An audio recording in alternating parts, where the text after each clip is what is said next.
Now, on this entire raging Twitter versus Modi Mantri fire, Shashi Tharoor, Congress MP, also chairman of the Parliamentary Standing Committee on Information Technology, has now reacted to this entire Twitter blocking a minister controversy, saying that he will be seeking an explanation from Twitter India for the locking of the IT minister's accounts. Shashi Tharoor says that his own accounts similarly faced action in the same way in the past. We will also seek answers on the rules and procedures Twitter follows while operating in India, says Shashi Tharoor, while adding ammunition to the government's fire against Twitter. Shashi Tharoor has also said that getting a notice from a UK-based organization citing Twitter's role as a service provider under a US law points to the challenges of Twitter operations in India at this time.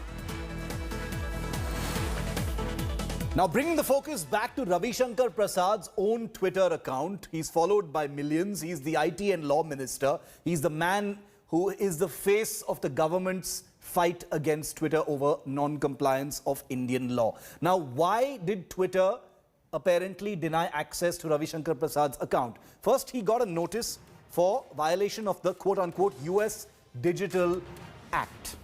The notice was for content posted on his account. So it was regarding specific content that he had posted on his Twitter account.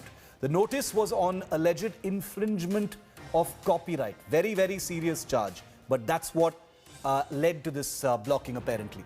Twitter will remove the identified material, which is what happens in such a situation. And the account is to be suspended for repeated infringement, is what they warn when they send that message to the operator of the account. In this case, it's Ravi Shankar Prasad.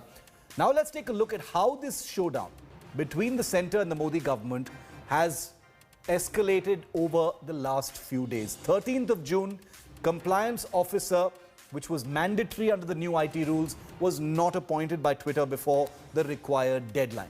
June 16th, the police filed an FIR against Twitter over a Ghaziabad assault video which had not been marked as manipulated, even though the UP police had said it was being projected in a false and misleading manner on Twitter. On June the 18th, the police sent a notice to Twitter India over the Ghaziabad assault video and the alleged fake news. June 25th, Twitter blocks the IT minister's account for an hour for alleged infringement of the US Digital Act. So this is a face-off that has been escalating in a pretty consistent manner. Joining me live here on 5